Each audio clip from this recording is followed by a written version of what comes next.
Hello and welcome to Curated Spaces. I'm Molly Cooper and this is the London edition. In our first ever mini-season, we'll be featuring the best spaces to stay, work and play around the city, from timeless icons to under-the-radar finds. And as well as sitting down with the teams who brought them to life, I'll be bringing you the inside scoop from some pretty amazing people getting up to some pretty great things within travel, design and hospitality. I'm so excited to share all their stories with you, so let's get into it, shall we?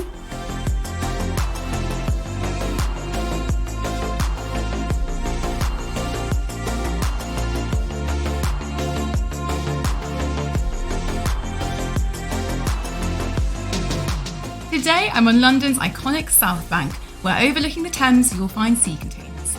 This landmark building has unbeatable city views, rooftop dining and an award-winning cocktail bar to top it all off. And I'm incredibly excited to be welcoming back the one and only Jacu Strauss, creative director at the Law Group and one of the first ever guests to come on the Curated Spaces podcast. Jacu, what an absolute pleasure to be here with you again. How are you doing? Very good, and thank you very much for having me back. Oh my gosh, no, it's such a pleasure. And this time we've got a river view out the back. But first, for people who maybe missed your first episode on 100 Shoreditch, check it out if you haven't listened already. Let's start with you and your background and how you've ended up working here on sea containers. Well, so I'm Jacu, and I'm the creative director of Law Group. It's a little group of 6 hotels in 3 regions. We've got Amsterdam, London, and Washington, D.C. Mm. And this particular hotel, Sea Containers, was my first ever hotel project. Oh, yes. What God, you really started on quite a high note there. I know, yeah. it's very difficult to beat this one. It's a big hotel, 359 rooms, so not quite boutique proportions. Mm-hmm. But I did this when I worked at Tom Dixon, and neither him nor I had done a hotel before, and we pitched for this project, and the rest is history. It was a really great journey of learning loads of things about hospitality, and it got me hooked on hospitality, to be honest with you. So this hotel is very special to me. Oh, I can so imagine. God, you really started at the deep end, didn't you? Totally. That's the best way to learn how to swim. Yeah, and it's an absolutely astounding building. It's this huge, how many floors? 12 floors? 14 floors, 14 but it's sort of in a few different on a few different levels. But yeah, it's officially, unofficially the biggest building on the Thames. Yeah, and it's right on the Thames. When you stand on the balconies by the rooms, it literally feels like we were saying you're on a cruise ship and you're looking out over the Costa del Thames. Totally, exactly. I'm going to use that. Yeah, exactly. But I'd love to hear when you started on this project, what stage was it in, and where did you get your inspiration, and how was bringing this huge, incredible building to life?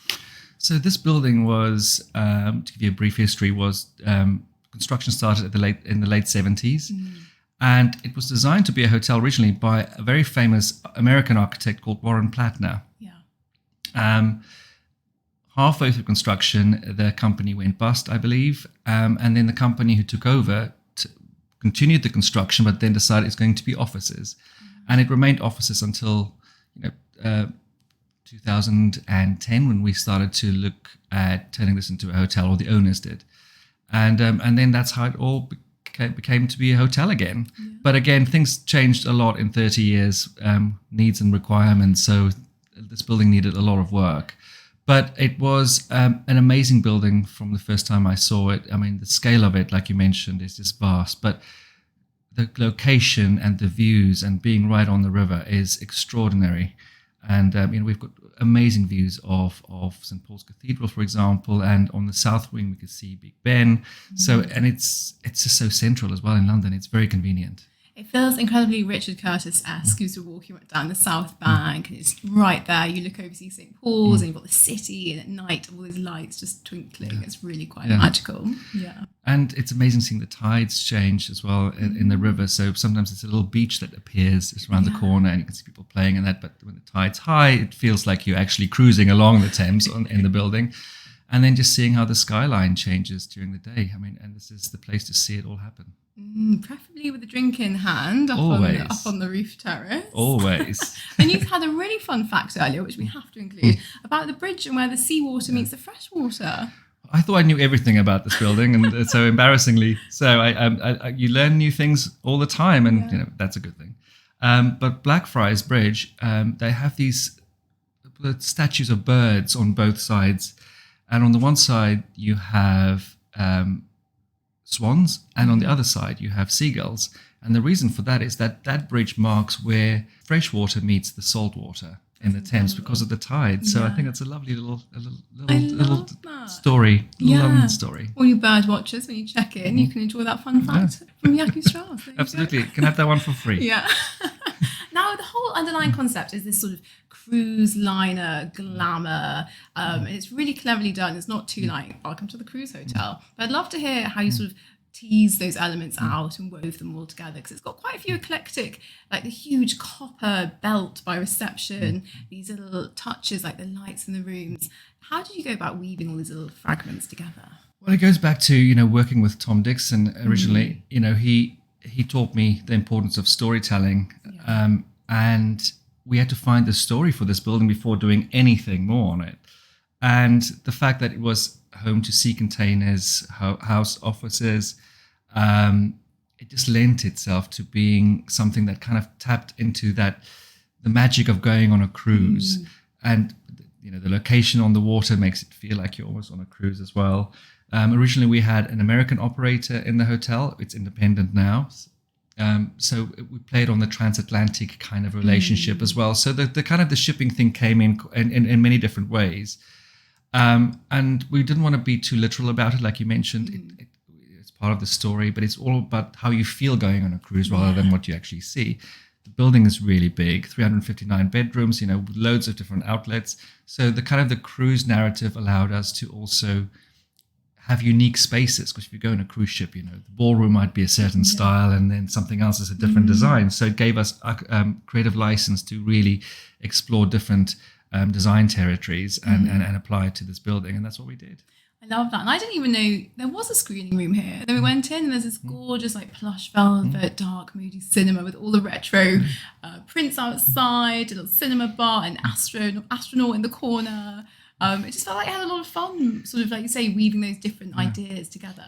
I think fun is a very important thing about this particular hotel for us. I always say we take what we do seriously, but we don't take ourselves too seriously. And this building is about having fun. Again, it gave us so much creative license to just go crazy. Tom loved doing that as well. And we had a lot of fun doing this hotel. And I think people feel that when they come to stay, and I think people come back for that same feeling. Absolutely. And sometimes hotels can feel really like cold or, quite imposing. And this is a huge building, and the entrance itself is really quite striking. You've got incredible like blue knot structure. You've got the copper wraparound reception check-in desk, but it feels really warm. And then you step into the lifts and there's those fun sort of images things, which I know you had a lot of fun bringing to life. It was great fun doing those in particular. But I think, I have my own memories of all of those little moments. But I think it's very important for any project really is, you have to make sure that you have those big moments when you need them. But sometimes you have little moments that, it's almost like discovering something. And I think we always consider a guest's journey from arrival through to getting to your bedroom or to the restaurant, or, so going to the lift is part of that experience. And everything needs to have a little bit of magic. Yeah, we spoke about lifts last time, didn't we? I didn't realise this was a signature Jacu. So there you go. I'm all about lifts now. And you actually feature on the lifts, don't you? So when you come to watch the birds, everyone look out for Jacu too. Yeah. Spot him in the lift. I look a bit younger then, so you may not recognise me so much. But yeah, it was fun doing that photo shoot as well, and we got to wear all of these amazing outfits. That again, it was like Halloween. Got to dress up, and a colleague of mine got to wear a dress that was worn by Kate Blanchett in the movie Elizabeth I, and Tom Dixon also modelled in an actual spaceman suit, holding his little dog, which his is poodle. So cool. With his little poodle, Molly. Molly, her name was yeah, Molly. good name. Molly the poodle, great name, dog's name. Which is such a nice nod to the screening room, and then even the Elizabeth Kate Blanchett dress that fits in really nice because we're just down the road from the Shakespeare. Like everything sort of fits really well. This weird like cruise ship. London, everything sits very well on the South Bank, And that was, the South Bank played a big part in the design, exactly just like what you just mentioned. It's not, hotels for us is not just about the building, it's really about what it touches in the neighborhood. So again, we have great neighbors. We have the Tate Modern as well. So all of that plays a part in connecting this hotel to the greater community. Yeah, I love that, and we can get into that. But I first off want to just say that I was telling you earlier about my partner's brother, who is very particular about his hotels, and this is his absolute favourite. ever. He always stays here when he comes to London. He said last night it was fully booked. That's 359 rooms booked out on a Tuesday. It's good for business. Yeah. But it's and it's great considering the fact that we struggled a bit after the pandemic or during the pandemic. So it's great to see hospitality bounce back. And so no, we're very happy. We're happy to have people here, and if they love it, then I'm very happy. Exactly. And it's now been, what were we saying, 13 years since it's been open for almost exactly 10 years, but I've been working on it for 13 because it took about 3 years to get it open. So I've known this building for a long time. Yeah, and it's really quite incredible that 10 years after launching, it's still fully booked. It's got such a loyal following. And do you find it is mostly people here on business, or do people come to stay for pleasure, or locals having a little staycay? We're very lucky with this particular hotel, and the location is that we have the best of both worlds. Yeah.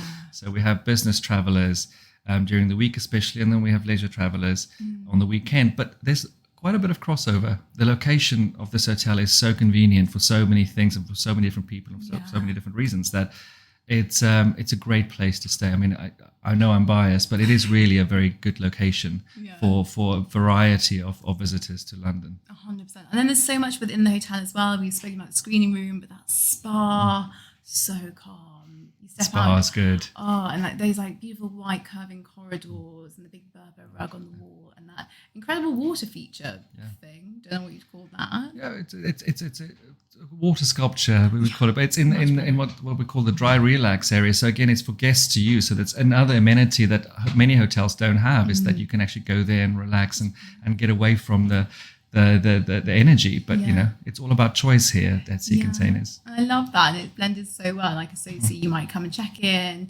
enjoy the room, then go down for a proper natter with your friend, like you said, tea or champagne. You can have champagne in the spa, exactly. Yeah, have a little natter, and then you might mosey off to one of the spaces to eat or drink. So you've got some really good ones here. So loads of outlets. So we have it's called Sea Containers Restaurants. So it got the name from the hotel itself. And that has some amazing outdoor spaces as well to see the world sort of walk past. And we have something called 12th Knot, which is our bar on the rooftop with amazing views, like really commanding views. And we have Lioness, the award-winning cocktail bar, run by Mr. Lion and his team. This is the first bar I've designed for them. We've worked with them 4 times now in our hotels. And this one is incredibly special, and it's been doing really well. And so many people have different stories about their first time or their 5th time at Lioness. And I'm a regular there, so you'll see me having a few cocktails there. Yeah. Watch out, South Bank. Absolutely, watch out. For 10 years, then I had to watch that. Exactly. And you were telling me about the bar in there. It's all made from marble that you picked yourself. I'd love to hear that story. Well, it was. I had very clear ideas about how I wanted the bar to look, and I wanted to celebrate something quite heavy and solid. And marble you normally buy in sheets, so they're about an inch thick, and then you laminate them. But I wanted to have a bullnose detail that was really thick at about maybe 150 millimeters. So I had to find a massive block of marble. We've relocated one in Spain, and the bar is green, by the way, and it was not a very easy colored marble to find at the time, and took 6 hours to get to this place in the middle of Spain for me just to sign on a block of marble and then turn around and come back. But that entire bar is carved from the same block of marble. Wow. So I quite like the fact that it comes from this one thing that we had to ship over. I think that's big block of marble. Cool. And you've been, again, quite similar to 100 Shoreditch. It's very tactile there, all the woods, all the soft furnishings, tapestries everywhere. With like copper plating, which he says all done by hand. All done by hand. It's all super like tactile, these moments of, it's quite a big industrial looking building from the outside, but again, you really lent into this sort of like, you want to go and touch things and play and sort of engage with the building. I mean, the building is quite harsh aesthetically, but you know, it's still beautiful in that respect. So we had to bring in a little bit of softness, but how do you do that? Through metals. And I think we achieved that here. You know, the hull is made from copper sheet, but you can go up and touch it. And I think that's true to so many things you just mentioned as well, that you should immediately feel at home when you check into one of our hotels, but any hotel, in my opinion, you know, so you need to have these moments where it's not a museum you've created. It's something where you feel like you can touch everything. Oh, I so get that. And just looking around this bedroom that we're recording in now, and again, these beautiful full-length windows looking out over the Thames, a very marshmallow-esque bed over there. You are good at those beds, aren't you, Jacu? And these really fun signature chairs with like the oversized backs. That's really fun. Could you tell me about bringing those sort of ideas and concepts concepts to life. It's a little bit of playfulness as well, but to be honest with you, all the furniture also has a really practical purpose. The chair you're talking about is one of Tom's classics. It's a wingback chair, and it's designed to give you that little bit of privacy and comfort, but it actually has a much smaller footprint than a conventional wingback chair. So it actually fits into all of the rooms because we have a variety of room shapes here. But it brings in a little bit of whimsical as well, and I think that's also a key aspect of Tom's design. But it's a very important part of the storytelling here, and that's threaded through everything in this building. So when you get to the rooms, you still have it here. Yeah, I love that. I love the word whimsical. Actually, Yeah. I think that really sort of encapsulates it, and that spirit of like a cruise, or like you think back on your holidays, and it's like that almost that whimsical nature, isn't it? Yeah, agree. I think that's really fun. And then talking about food and drink here, because like we said, you've got a few places to eat and drink. What's on the food scene? Is it again sort of a bit of a twist on the classic, or? Yeah, it's sort of modern European food. I think the menu's evolved as well over the years. It had sort of an American twist at some stage. We constantly review our food and beverage, so you'll see it changing again soon.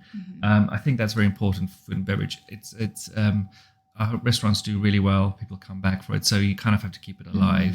But it's nothing too controversial. It's just all about doing great food in a great hotel. Doing it well, yeah. And what about COVID? That must have been slap bang in the middle of the past 10 years, really. Yeah, I mean, I think it was more difficult with 100 Shoreditch, for example, where construction occurred throughout the pandemic. But all our hotels, we were hit really hard with the pandemic, like all other hotels were as well. Business, it was very difficult to juggle business and be open and then close and open again. Big hotel, we have amazing people working here, but quite a big group of people working here as well. So trying to look after their well-being at the same time, it was challenging. It's definitely something that, I hope we don't see too soon in our lifetime again, because it's really disruptive, but it's also quite heartbreaking to see the repercussions of something like that. We only just really recovered recently. There's a lot of damage that was done that, you sort of have to recover from. So yeah, it's not great for hospitality. Pandemic, it's not great. I know, and it feels like it just hasn't been a normal year since. You had COVID, you had cost of living, wars, the rest of it. It's just been a crazy few years. And and I think people are traveling differently as well now, and I think we're very much paying attention to that. Travel behaviors have changed since the pandemic, or it's very different from what it was before. I think people are staying for longer in hotels. I think people have appreciated the safety and security hotels provide as well. And I think that was proven throughout the pandemic as well. I think hotels are great, safe places. So yeah, I think people's behavior and their travel habits are definitely changing as well. I think people are traveling with their families a lot more, staying for longer. So I think there's potentially a need for more suites. Again, I've said it before, hotels are never quite finished. They need to evolve all the time. So we're looking at adding a few more suites here as well, and changing a few things in the rooms here and there. But it's very minor compared to what other hotels may need to do. After 10 years, this hotel still looks great because the story is so strong. Yeah, so. It looks so great. It still feels so fresh and new, and you wouldn't know, like say, 10 years ago. It just blows my mind. Yeah. Well, tell me a bit more about that then. The next chapter, what does it look like? You just sort of alluded to a few things here. I'd love to hear a bit more. Well, it's just the constant evolution, but the hotel is 10 years old now.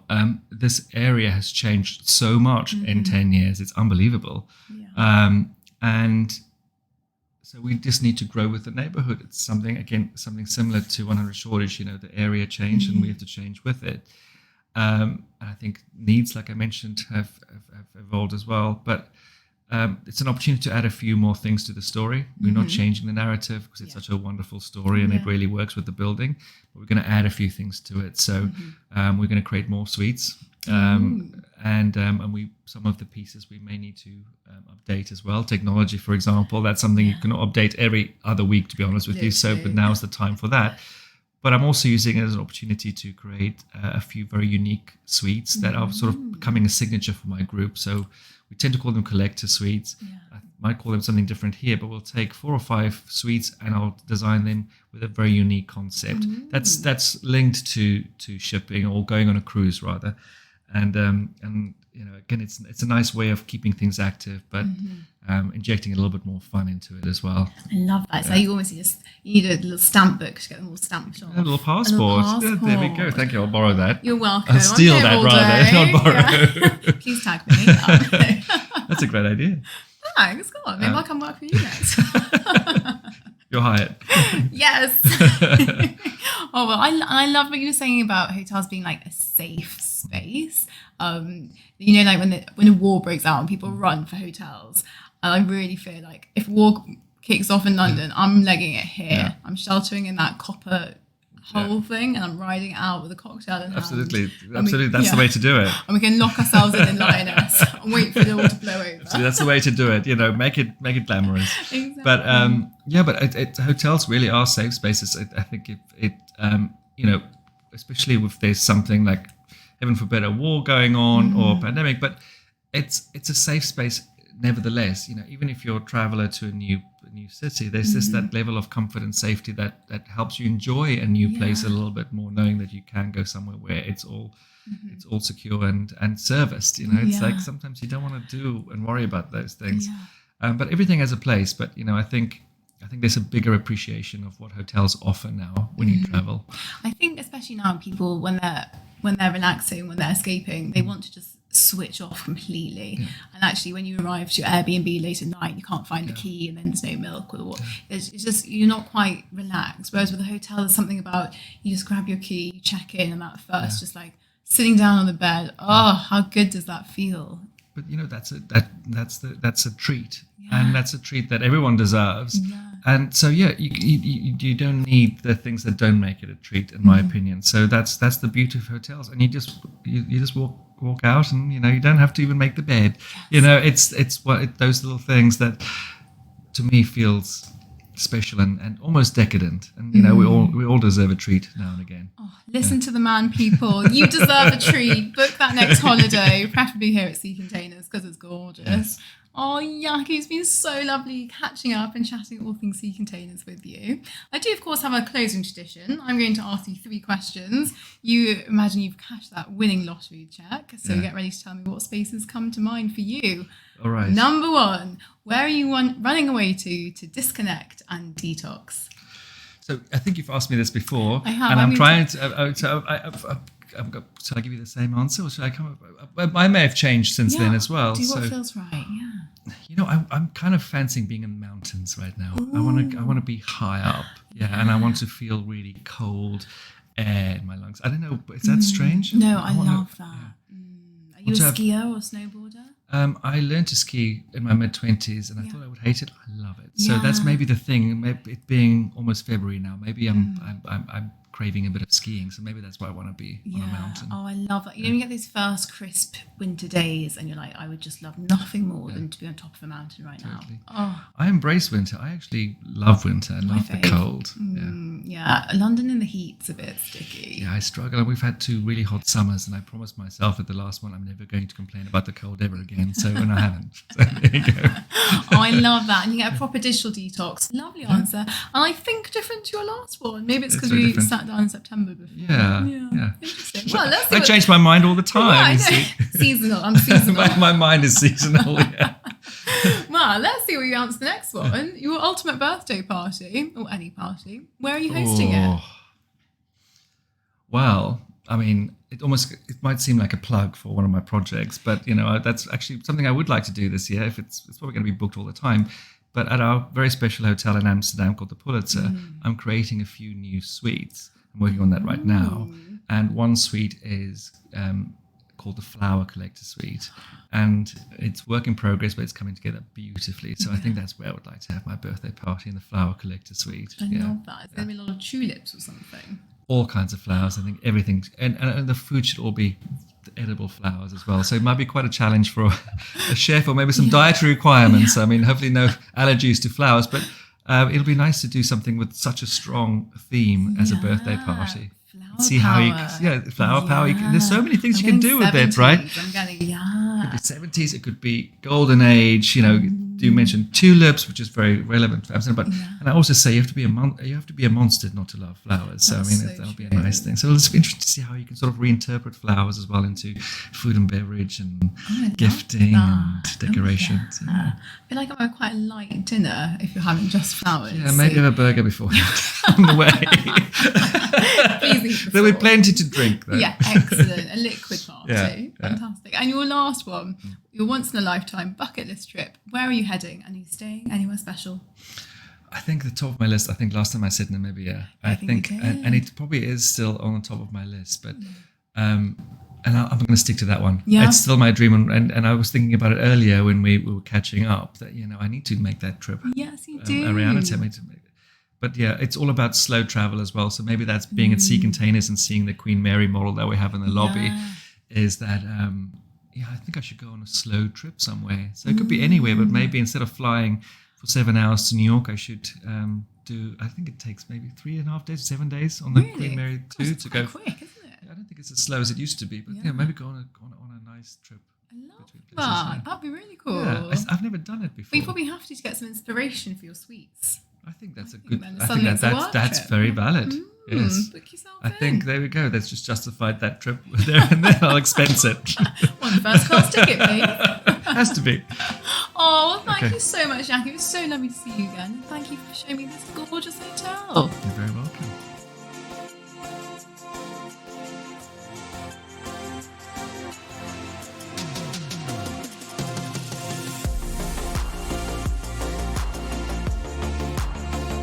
Oh, Jacu, as ever, that was such a pleasure. So fun to see you again, and thank you so much for coming on the podcast to share the story behind the beautiful Sea Containers.